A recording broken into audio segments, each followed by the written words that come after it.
Так чи інакше пов'язано все одно з благодійністю і з передачею вражень госпітальєрам, все одно Так, маленьку дякую. перемогу. Це правда. Це таке перезавантаження маленьке. Гори взагалі завжди перезавантаження. 50 секунд починає.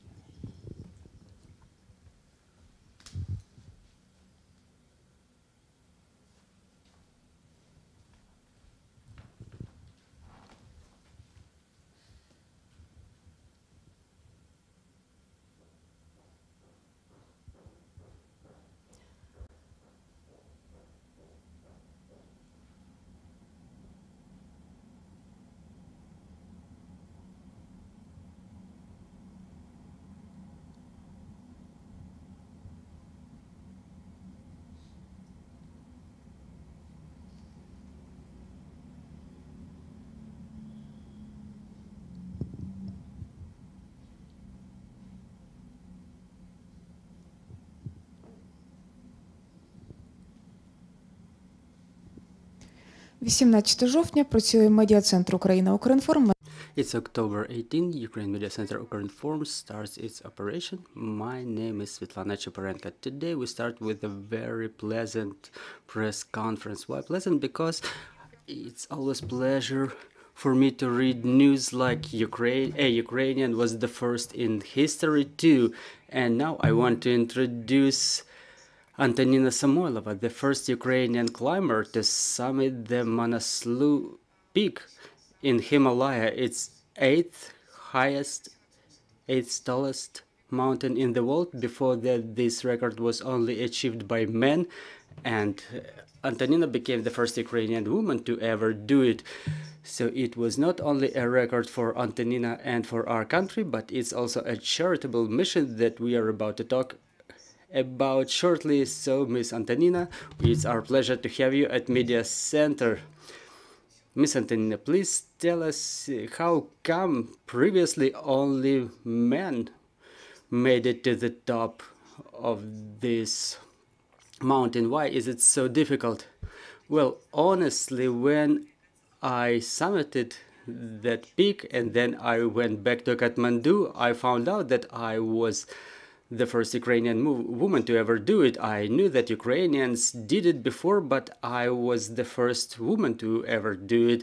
So it's the third 8,000 peak that I climbed, that I summited. I was at Everest and K2. And I can tell you for sure that Manaslu is not an easy 8,000 peak. It's quite a difficult way from Camp 1 to Camp 2. There's a lot of vertical walls. One had even negative inclinations, so there's a lot of space to work. So why did you pick Manaslu? There are many other difficult peaks. Well, last year I was in the expedition at Manaslu, but I didn't summit it because there was a threat of avalanche. It was a difficult season. We had to cancel the expedition from Camp 3. So Camp 3 is when you're almost at the very top of it. You've made most of your way and you have to come back. And we had to do it to save our lives back then. And of course, it's natural that I wanted to come back there to summit it, to settle my accounts with that mountain. And I wanted to do it without oxygen. That was my main task, to summit the 8,000 mountain without oxygen, but I was not able to make it due to the illness. So tell us about the details. How long did it take? What were the difficulties that you stumbled upon, and with whom have you been summiting the mountain? Well, I was doing it with a Nepalese company, Foot in Peaks Expedition 7,000 Trek, and the expedition was going on for about a month. Well, maybe a little bit less, 3 weeks and a half. within that period, we've made the full rotation from Camp 1. That's the one rotation is the acclimating expedition to their higher altitudes. And the first acclimatation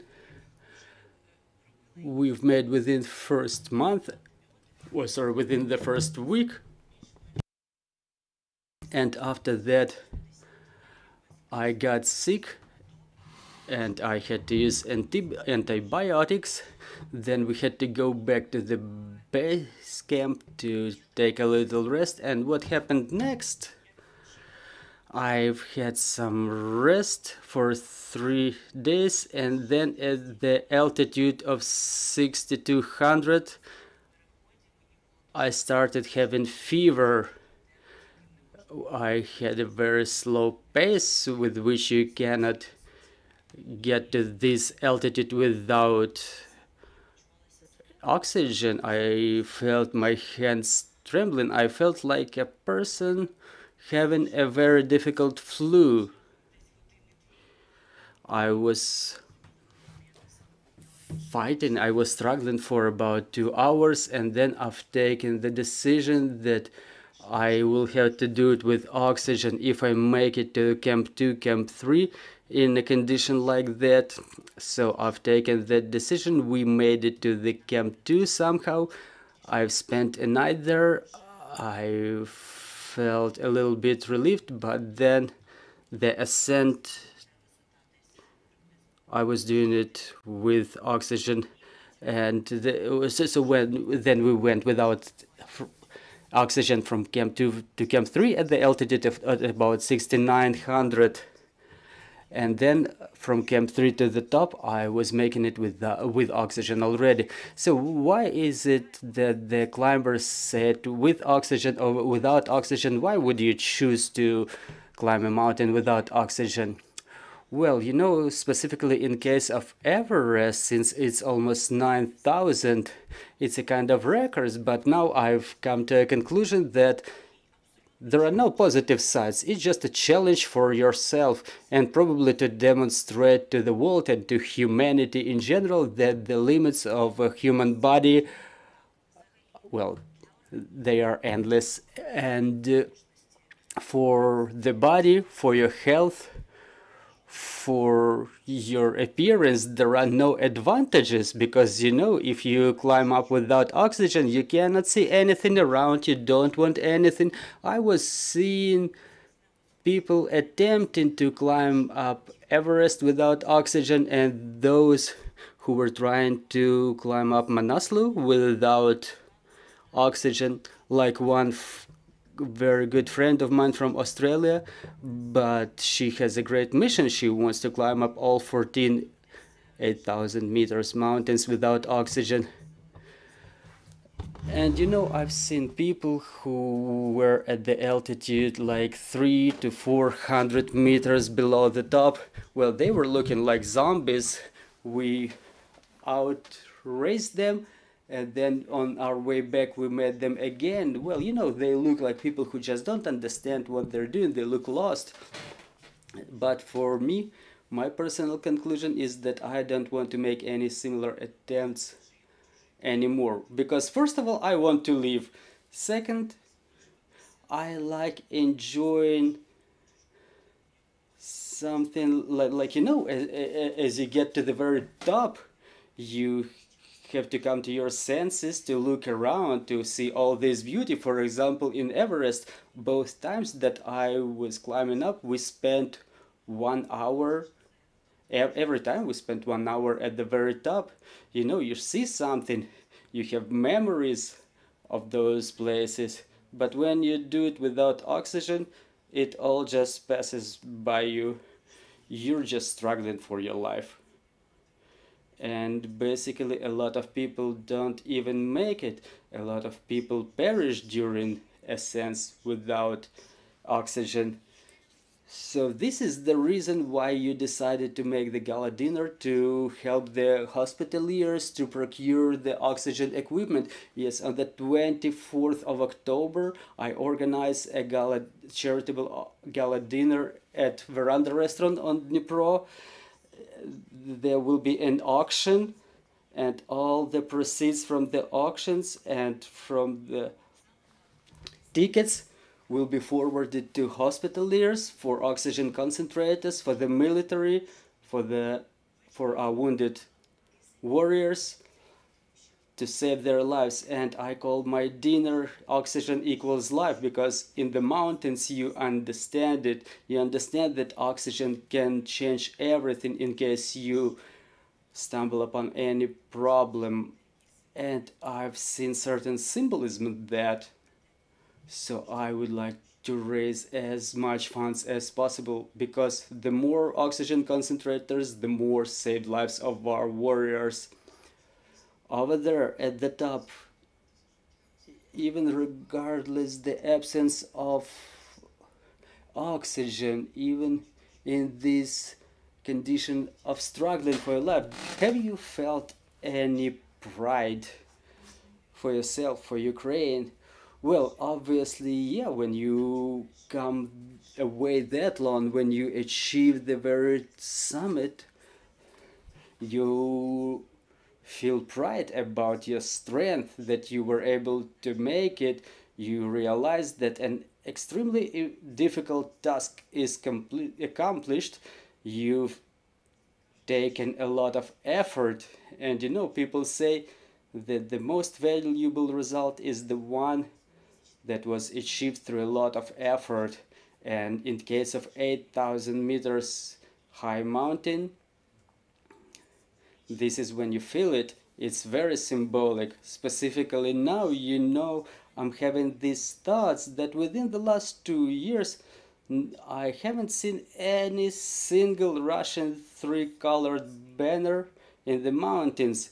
The Russians, they still ascend, but they ended up in such a story that they cannot carry their flag with them, you know, because it's a shame, not pride. And I'm feeling goosebumps running over my hands as I'm saying this, you know. And as a Ukrainian, I'm proud of raising my flag above the mountain. And my friends take pride in me too. They see some symbolism, you know. This flag is the symbol of strength, of fight, freedom, all the best of the best national qualities. And it's something, well, you cannot help but take pride in, and you want to repeat it again and again and again. Will this flag be presented at the auction, maybe along with other attributes that you've brought with yourself? Well, I've planned 2 lots at the auctions in coordination with my sponsor, jewelry house Sova. You know, I was taking an earring with me as I was going up the mountain. They have this rosehip series. My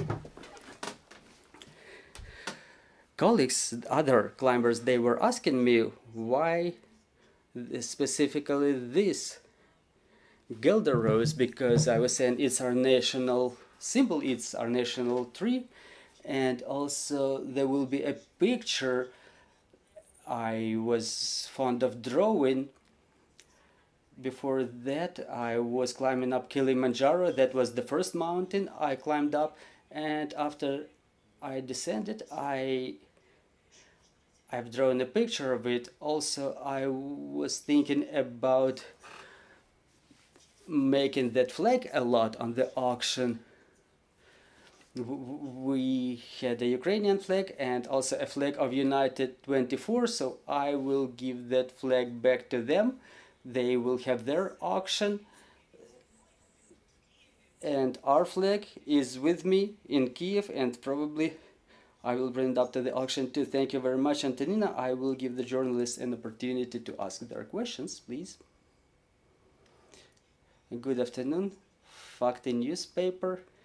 Can you please tell us what were the weather conditions, the winds, the temperatures as you were coming up to the very top of the mountain? Well, this year, unlike previous years, the weather was wonderful at Manaslu, you know, it was a very good weather window, you know. As the mountain climbers, we climb during the weather windows, and they last for like a couple of days within a season, 2 to 3 days for maximum. This year people were climbing for about a week uninterruptedly, almost 8 days. But since I was going through the last weather window, it was the very last day of the good weather, it was deteriorating a little bit, and at the very top we were met by a very strong wind, but it was not like 70 kilometers per hour.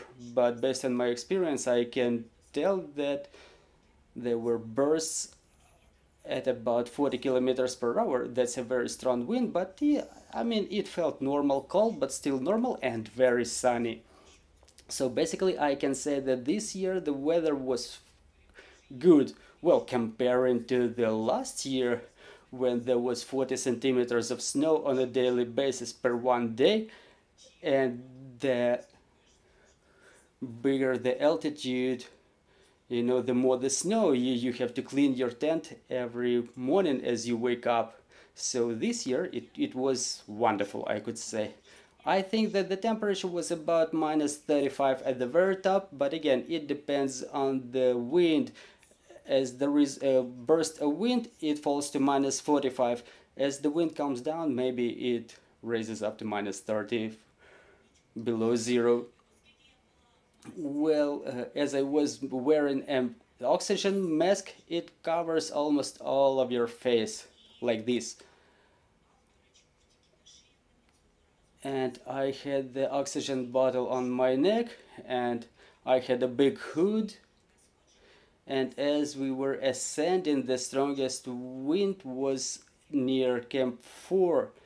You know, it's an open plain there, and the wind was blowing very strong. You know, we ascended during the night time, the main part of it. So I've put on my sunglasses, and I almost didn't see the way. But at least I didn't feel the wind like beating my eyes. And it was blowing from my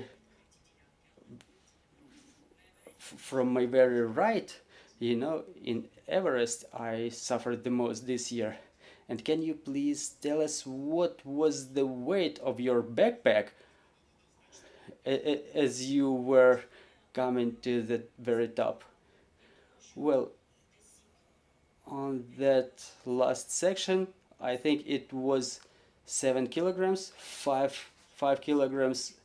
5 kilograms is the oxygen bottle. The full oxygen bottle weighs 5 kilograms, and then my backpack maybe 1 kilogram, and a thermos 1 liter, so basically maybe 1 kilogram. So it's about 8 kilograms maybe in total, plus the flex, plus sun protection cream, sunscreen, and well, I didn't have a lot of things on me. Well, did you have anybody to support you psychologically or something? Well, I always wear my crucifix. It was my guard. I have a crucifix that was gifted to me by my unfortunately late mother. She presented it to me on my 25th birthday. I put it on as I climb every mountain. This time I didn't take it with me, so probably that's why I got sick. I forgot it in Kiev, so I was wearing the one I always wear. Do we have any more questions, please?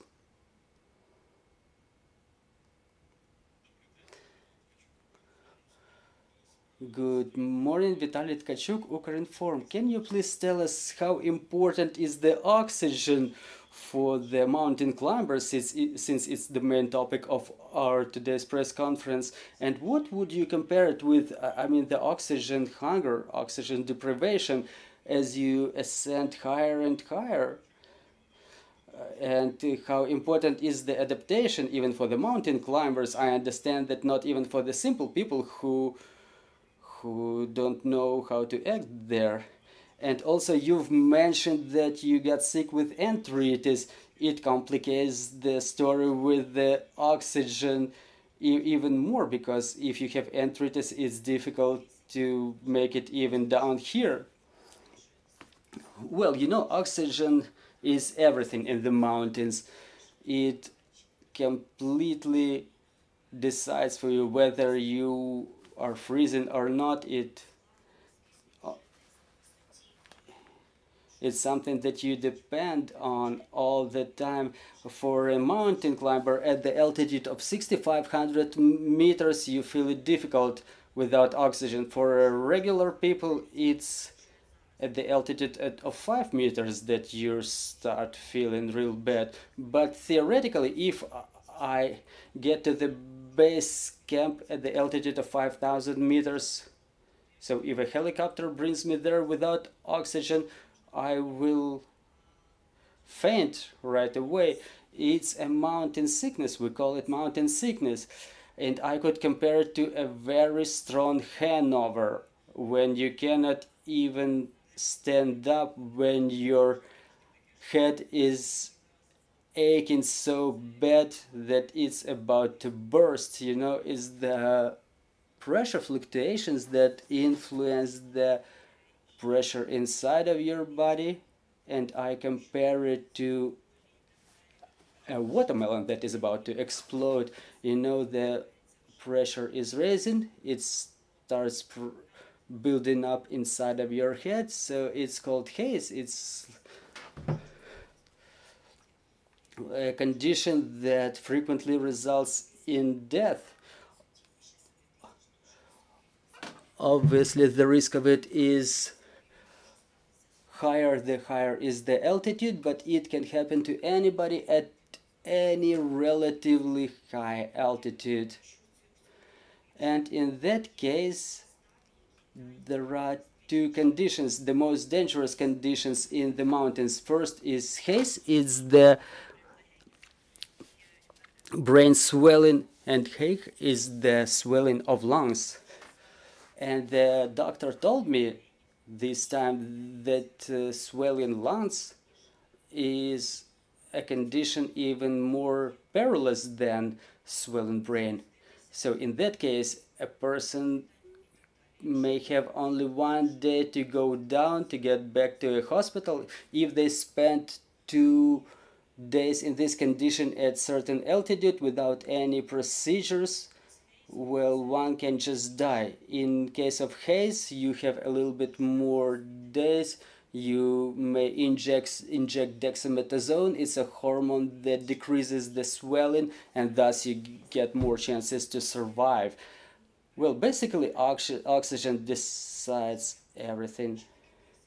So what is oxygen? It heats up your body.